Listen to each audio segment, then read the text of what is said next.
Olá pessoal, me chamo Paulo Maron, sou urologista, estou aqui do lado com a minha sócia e colega a doutora Caroline Nagano, cardiologista e médica do esporte, e vamos dar continuidade à nossa série de vídeos sobre um tema de extrema importância, que é o cuidado dos homens acima dos 40 anos.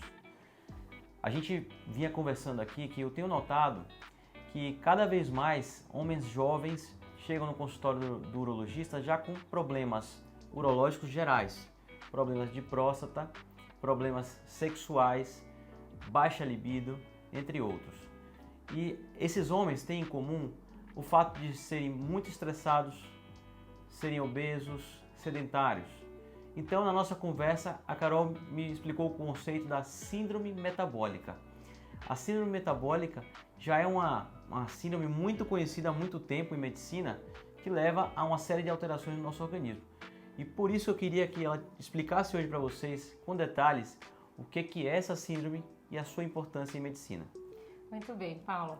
Na minha área, antes de falar um pouquinho sobre síndrome metabólica, eu queria deixar uma ressalva aqui para vocês, que é comum na minha área eu encontrar cada vez mais o cenário de homens jovens, né, com doenças que antigamente a gente encontrava mais nas pessoas mais velhas. Então, infartos em pessoas cada vez mais novas, pressão alta, cada vez mais novo e aquela síndrome de sobrecarga de trabalho, né? Então, a partir dos 40 anos, a gente sabe que o homem, né, ele está mais evoluído, com mais responsabilidades no trabalho, acaba tendo pouco tempo, né, para cuidar de si, né, para ter um autocuidado, para lá se ter tempo para fazer exercício físico, ou se alimentar bem, ou dormir um sono adequado, né, e muitas vezes nem sobra muito tempo para a família. E aí, né, é um cenário, né, ideal para começar a surgirem algumas doenças.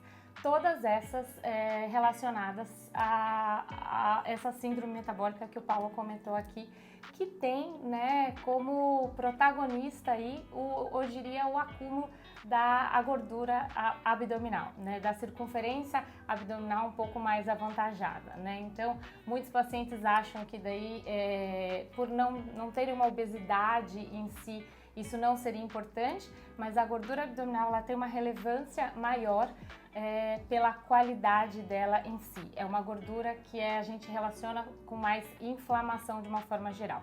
Bom, mas o que seria então a síndrome metabólica? Pessoal, a síndrome metabólica ela é uma série de fatores, de alterações que acontecem no seu organismo do ponto de vista metabólico por conta de um excesso de gordura abdominal.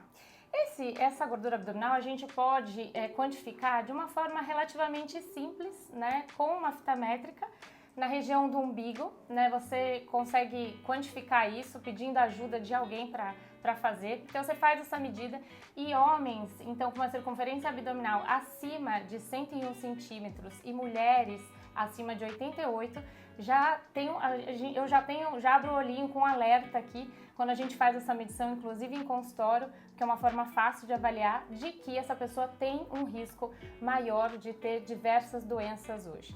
E aí a síndrome metabólica, ela leva como conceito, né, você ter essa condição, né, então essa avaliação de circunferência de medida abdominal elevada, interferindo em outros aspectos metabólicos seus que poderiam ser a alteração, né, no exame de sangue de açúcar, da sua pressão arterial, dos triglicerídeos e no colesterol. Então, quando você tem essa alteração da circunferência abdominal, né, e esses fatores e mais dois fatores relacionados, aí a gente tem isso e aí a gente sabe que aumenta o seu risco de ter as principais doenças de hoje em dia. Hipertensão, diabetes, infarto, hoje a gente vê até relacionado ao aumento de risco de câncer de uma forma geral.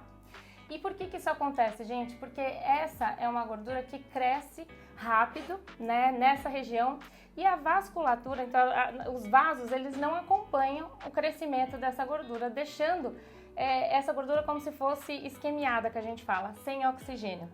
E aí ela passa a ser uma gordura que inflama mais e libera substâncias que são tóxicas para o seu organismo. Diversas substâncias. Vocês já devem ter ouvido falar aí radicais livres, né, substâncias inflamatórias, que vão lá afetar outros órgãos, né, e causar essa inflamação de uma forma geral no seu corpo, né? Então a gente conseguiu ouvir isso muito claramente, acho que na pandemia, né? Então a gente viu como como a doença em si, né, o Covid, ele tinha um quadro mais grave nos pacientes que estavam acima do peso por conta de ser um organismo mais inflamado em si. E aí, muito disso hoje está relacionado a esse cenário de estilo de vida, né? Então, assim, de você hoje viver gastando poucas calorias, né? Num estilo de vida mais sedentário e com uma alimentação não tão saudável, né? E ricas em calorias, que facilita daí, né, se a gente juntar, né, a parte genética, né, com o seu estilo de vida, juntar e ter esse acúmulo e esse excesso de gordura no organismo. Tudo isso podendo levar aí, então, à famosa obesidade, que eu acho que é a nossa epidemia, o sobrepeso ou obesidade, né, que é a nossa nova epidemia, né? Carol, então, eu estava só te interrompendo rapidamente, a gente parece só que tem a relação direta com problemas de coração, mas na verdade, pessoal, o que a gente vê na prática é que todas as doenças do nosso corpo vão ser afetadas por essa síndrome. Então, em urologia, é muito comum a gente perceber o paciente à nossa frente, só em olhar para ele no exame clínico, a gente sabe que esse é um paciente que muitas vezes ele dorme mal, ele tem ali uma resistência insulínica, ele tem ali problema de hiperplasia de próstata, muitas vezes só pelo simples fato de ter essa vida sedentária, esse acúmulo de gordura, esse estilo de vida. Então, assim, mexe com todo o nosso corpo, né, Carol? E aí eu acho que falar da obesidade especificamente talvez seja algo importante para pontuar para o pessoal. Só linkando com o que você falou, né? Eu, como sou médica do esporte, a gente acaba trabalhando muito, né, com essa parte de perda de peso, de emagrecimento, e a gente vê mesmo na prática, né, que pessoas com sobrepeso, com obesidade, elas têm mesmo uma queixa maior de queda de libido. A gente avalia até uma diminuição hormonal mesmo, uma diminuição de testosterona mesmo, que é o principal hormônio masculino, por conta do excesso de gordura que hoje tem, né?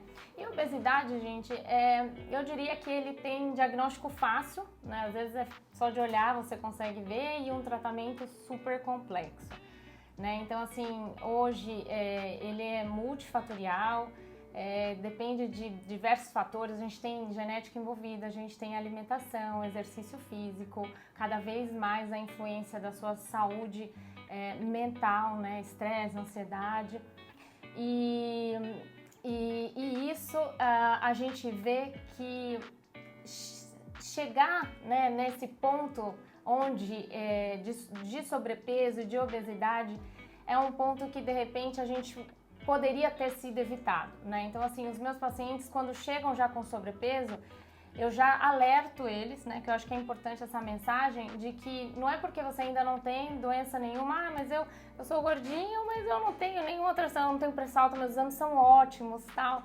E aí esse é o ponto crucial, né, avisar que na verdade esse é o melhor momento, então, para que a gente consiga tratar, para que a gente consiga evitar, né, antes de te dar alguma repercussão relacionada a nenhuma doença, porque em algum momento vai dar, né? Esse acúmulo de gordura, igual a gente falou, leva uma resistência insulínica que vai começar as alterações ou na pressão ou no colesterol, enfim. E aí é importante a gente, né, falar de novo em tratamento precoce disso.